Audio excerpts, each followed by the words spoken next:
Hello, so today I'm going to show you how I make perfect chickpeas in my Instant Pot. So here I've got 2 cups of chickpeas that I actually have rinsed and soaked for 2 hours. But ideally you probably want to do this overnight, so I've done it in the warm water for 2 hours, and that's probably kind of good enough. But if you want to do it really properly and for the chickpeas to be even easier to digest and less gassy, then soak it overnight, and obviously rinse it and soak it, and then we're going to add them to the Instant Pot. And now we're going to add a pinch of this compound called Asafoetida compound. So this is kind of like a spice.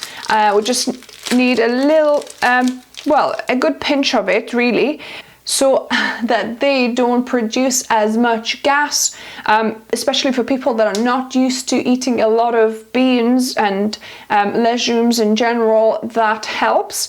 And then now we're gonna just make them, this is just freshly boiled water, just really hot water, and I'm gonna just cover the chickpeas. So you want to cover your chickpeas with about, maybe an inch of water, 2 centimeters extra of water. It's getting quite steamy. And can you hear this crackling sound?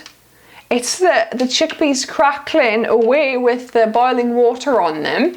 So I'll put my lid on, I'm gonna put it on sealed, and I'm gonna put it on high pressure for 35 minutes. If you soak these overnight, 30 minutes will be enough, but I'm gonna do it for 35 minutes.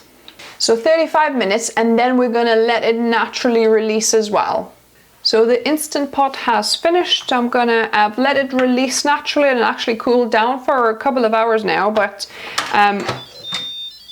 just open it up. And we're gonna drain this. And obviously if you want to use the liquid aquafaba for, sweet recipes or any kind of recipes instead of eggs, for example, then don't add the Asafoetida like I've mentioned, just do it with water. So this one I'm just gonna drain it off because we're not gonna use this. So there you have it, beautiful chickpeas ready for any of your recipes made in the Instant Pot.